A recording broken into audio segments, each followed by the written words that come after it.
Voici la livraison. C'était rapide. Ne t'inquiète pas, ils te mangeront pas, ils sont gentils. Le fragile. Bon, il est temps de déballer les cartons. On va commencer par peindre la maison. Mercredi ne veut pas faire un travail aussi sale soi-même. La chose, personne ne peut peindre une maison mieux que toi. Alors, vas-y. Waouh, la chose, tu es un peintre né.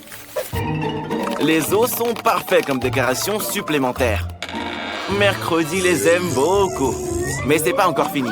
L'ami araignée s'apprête à courir autour de la maison et à tisser des toiles pour lui donner un air encore plus sinistre. Allez mon pote, sois pas timide. Il n'y a jamais trop de toiles. On doit absolument placer ces figurines sur le toit. Elles s'intègrent parfaitement à l'extérieur. Dan, qu'est-ce que t'attends? Commence! Dan le zombie va définitivement avoir besoin d'aide. Ses amis morts-vivants vont l'aider à peindre sa maison. Hé, les gars! Venez nous aider tout de suite! Ils arrivent! Oh là là, il faut faire attention! L'apocalypse zombie est peut-être sur le point de commencer! Je plaisante! C'est juste les amis de Zombie Dan. Ils vont juste peindre la maison. Regardez! Ils sont aussi bons que la chose. Et les gars ont des idées géniales en plus. Comme les empreintes de main sur les murs. C'est juste génial! Bien joué! Et qui va décorer le couvercle? Commencez ça tout de suite! Utilisez votre tête vide et décidez comment vous allez le décorer. L'herbe! Les gars! C'est une idée géniale!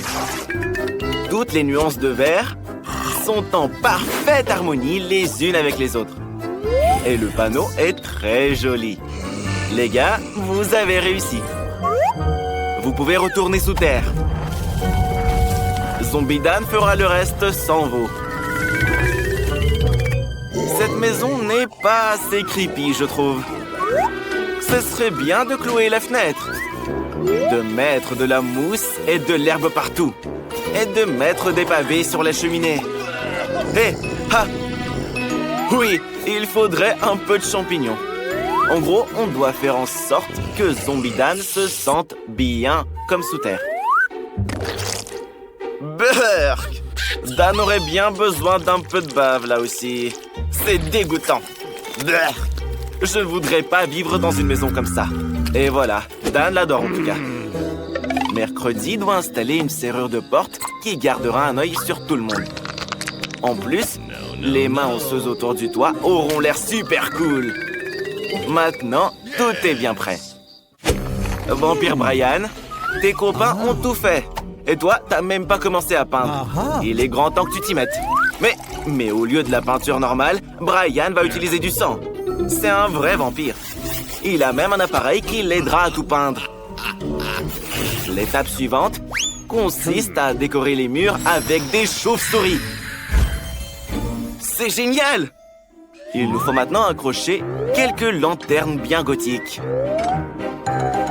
Et c'est quoi ces dagues exactement? Ah, je vois, d'accord. Brian veut faire une clôture sur le toit. Et maintenant, c'est le vrai château de Dracula. Hé, Dan, où est-ce que tu vas? Oh, tu es si maladroit.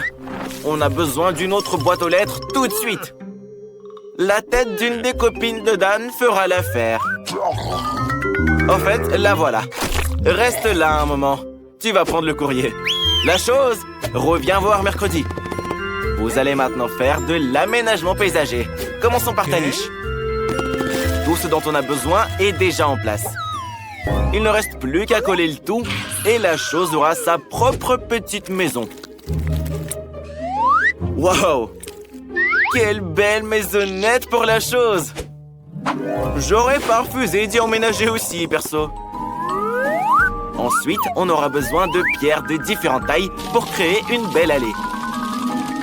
Ces pierres s'accordent également très bien avec les couleurs de mercredi. Les citrouilles sont la solution. Nous les mettrons autour du périmètre de la maison. Et ce filet noir, on le met sur la clôture. Si on y met des araignées, ça ressemble à une vraie toile d'araignée. et des roses mortes pousseront dans le jardin. Et bien sûr, la boîte aux lettres, c'est un crâne. Sa mâchoire va recevoir toutes les lettres. Vampire Brian, à toi maintenant. Oh non, pas le soleil! Il est dangereux pour les vampires. Ce panneau « Pas de soleil » est la pièce maîtresse du jardin de Brian. Viennent ensuite les crânes. Ils seront parfaits comme ça, en forme de pyramide. Tout le monde a décidé de faire une boîte aux lettres en forme de tête. Pour le vampire Brian, c'est pas original. Un cercueil rouge, par contre, c'est une autre histoire. Et avec sa chauve-souris préférée en plus. Voilà le facteur. Je me demande s'il va avoir peur. Le trouillard. Mais un vrai vampire ferait peur à tout le monde. Et t'as vu le bras coupé sur son épaule? Donne la lettre et sors d'ici si tu veux pas rentrer en plusieurs morceaux. Hé, pourquoi tu veux te battre? Il n'a pas encore vu la boîte aux lettres zombie. Ah si, il l'a vu. Livre la lettre. Ne t'inquiète pas, il ne mord pas. Tu t'es encore fait avoir. Cours, cours. Ouais, le métier de facteur est très éprouvant pour les nerfs. Quoi? Il fait encore beau? Le vampire doit rentrer chez lui. Dépêche-toi, Brian! Le soleil ne peut pas l'atteindre ici. D'ailleurs, c'est une excellente excuse pour décorer l'intérieur de la maison. Au lieu de la peinture, du sang frais. Et bien sûr, il faut se protéger du soleil et accrocher un rideau rouge flippant. De la couleur du sang, justement. Vient ensuite une guirlande avec les meilleurs amis du vampire, les chauves-souris, qui brillent en plus de ça. Mais c'est pas tout. Brian a tout un tas de chauves-souris différentes à accrocher partout dans sa chambre. Et le tapis rouge, bien sûr. Et les vampires adorent les miroirs. Quand ils s'y regardent, ça leur rappelle leur nature surnaturelle. C'est très effrayant de ne pas être reflété dans un miroir. Et Brian dormira dans ce cercueil. Il te reste plus qu'à placer tes peluches préférées à côté et bien sûr, à allumer des bougies. C'est ce qu'on appelle une chambre de vampire parfaite. Et évidemment, un peu de quoi grignoter. Au lieu du chocolat, Brian utilisera du sang. Ce sera une fontaine et Brian pourra l'admirer. Je pense que c'est très vampiriquement effrayant. Il est temps de célébrer la fin des travaux avec un verre de sang bien frais. C'est flippant. Comment Zombie Dan va-t-il décorer l'intérieur de sa maison? Tout d'abord, il a besoin d'une capsule du virus de zombie. Elle donnera aux murs la couleur dont ils ont si besoin. Waouh! C'est lumineux! Et il posera le sol avec ses planches préférées. Il faut le recouvrir de terre maintenant. Dan s'y sentira plus à l'aise. Et un peu de mousse et des champignons. Ce serait bien. L'intérieur de la maison du zombie serait décoré d'un bloc de terre de Minecraft. Et sur ce bloc, une télé. À côté, un fauteuil dans lequel Dan se reposera. Et près du fauteuil, un tableau pour admirer son être aimé. Ajoutons aussi quelques statues et des rochers. Les lianes ne sont pas trop non plus. Elles ont l'air très cool sur les murs. Une beauté zombiesque au possible. Dan va faire ses activités préférées ici. Manger des friandises et regarder ses chaînes de télé préférées. Hé, mercredi, c'est à ton tour de peindre les murs. Mais tu dois d'abord te protéger avec un masque à gaz. Maintenant, tu peux commencer à peindre. Mercredi, on n'écrit pas, on peint là.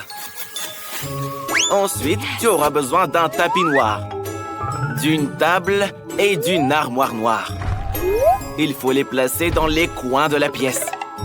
Mercredi a maintenant besoin de tissu noir pour la table et la chaise. C'est là qu'elle placera sa machine à écrire préférée. Mercredi adore écrire des histoires pendant son temps libre. D'ailleurs, une rose noire serait cool pour l'intérieur. Mais aussi tout type de squelette, des os, des bougies, etc. Incroyable! Il faut maintenant remplir l'armoire. Et c'est là que les super pouvoirs de mercredi entrent en jeu. Son ourson préféré et la peinture du scorpion doivent aussi trouver leur place dans sa maison. Et quelques squelettes aussi, tant qu'on y est. Et à l'étage, on aura John. C'est son ami araignée. Bonjour, John. Il n'y a jamais trop d'eau pour mercredi.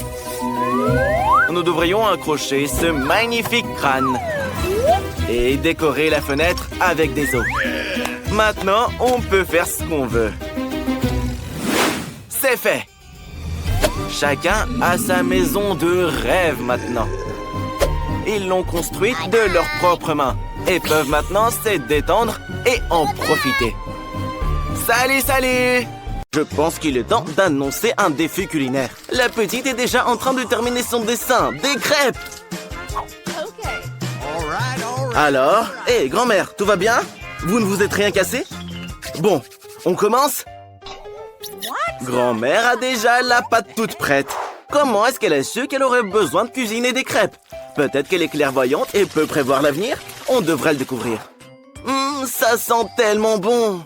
Moi non plus, je ne refuserai pas les crêpes signature de grand-mère. C'est la chose la plus délicieuse au monde. Mais j'aimerais pouvoir ajouter quelque chose de sucré. Oh, du sirop d'érable! A-t-elle lu dans mes pensées? C'est probablement une sorcière. Alors, Enid, comment vas-tu nous surprendre?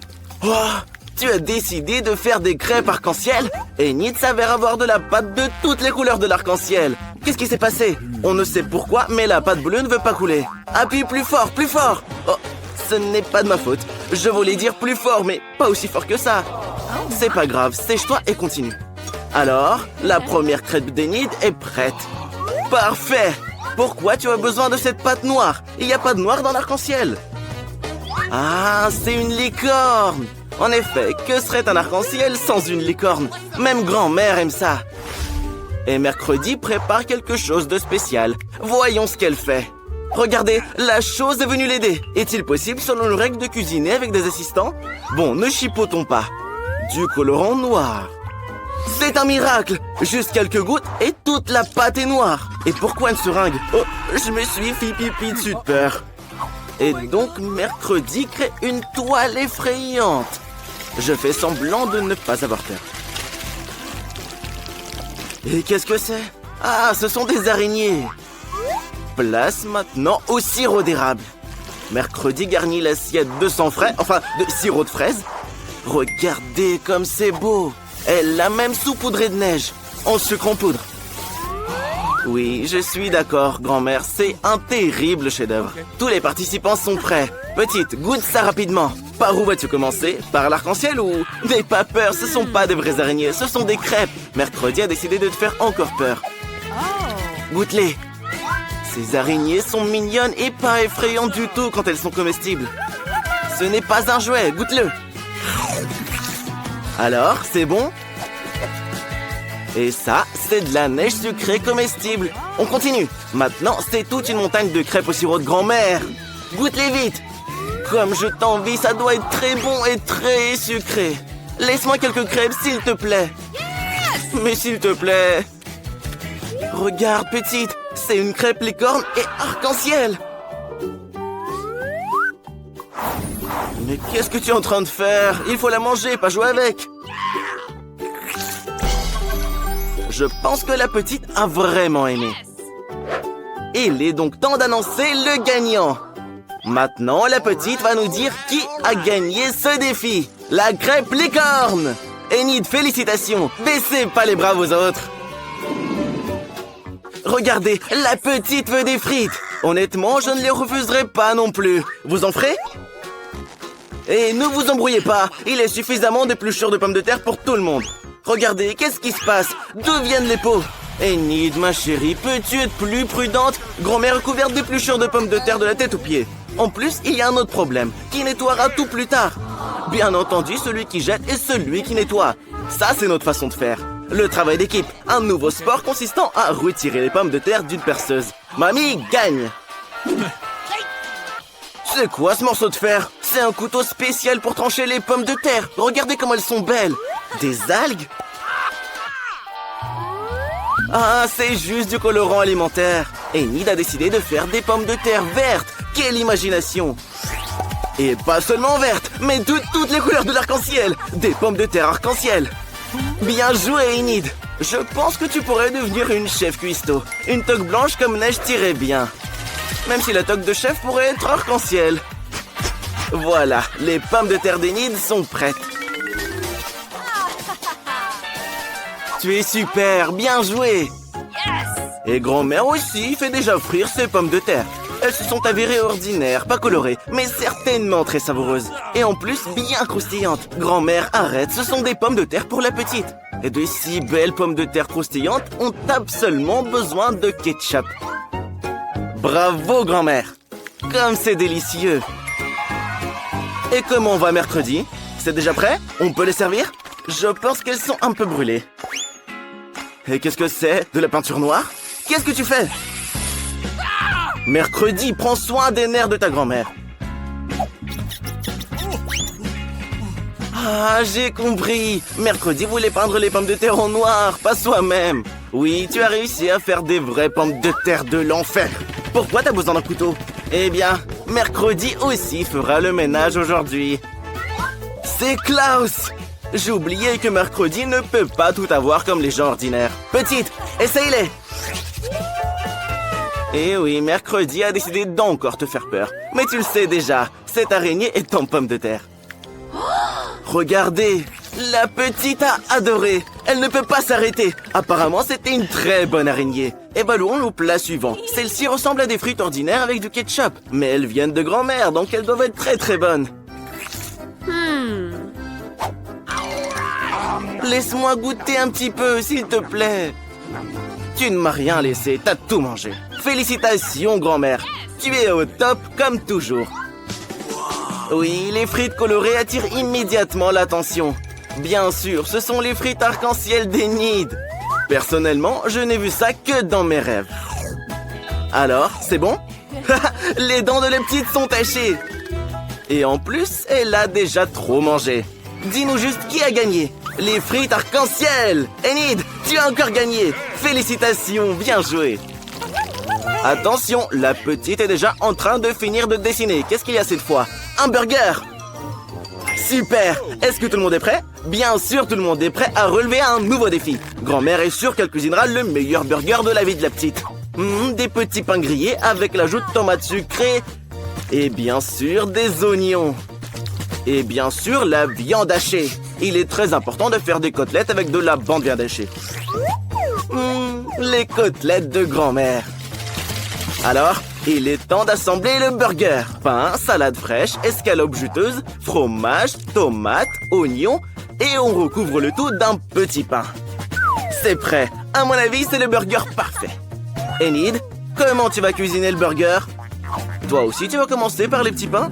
Non? Pourquoi les as-tu jetés? Un donut? Tu vas utiliser un donut au lieu du pain? Incroyable! Et en plus, il y a du sirop de fraise trop sucré dessus. Enid, il y a beaucoup trop de sucre. Même si je te comprends, la petite aime tout ce qui est acide et sucré. Moi non plus, je ne le refuserai pas. Est-ce que je pourrais y goûter aussi? Des marshmallows? Un burger au marshmallow? Je n'ai jamais vu une telle recette auparavant. Que des sucreries et des trucs acides.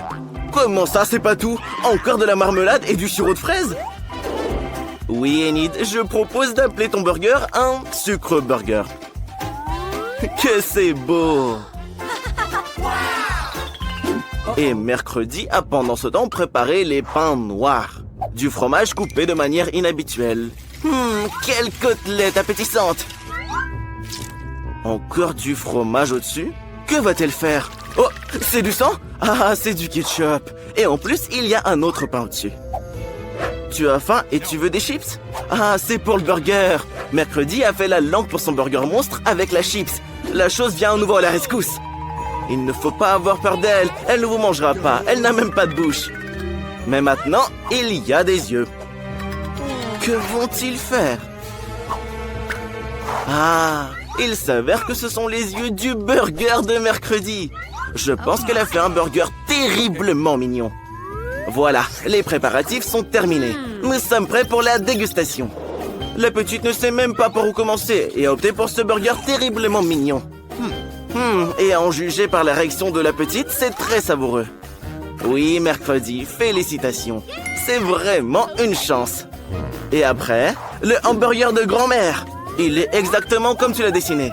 Ce burger sera sûrement délicieux. Goûte-le. Qu'est-ce qu'il y a? De l'oignon?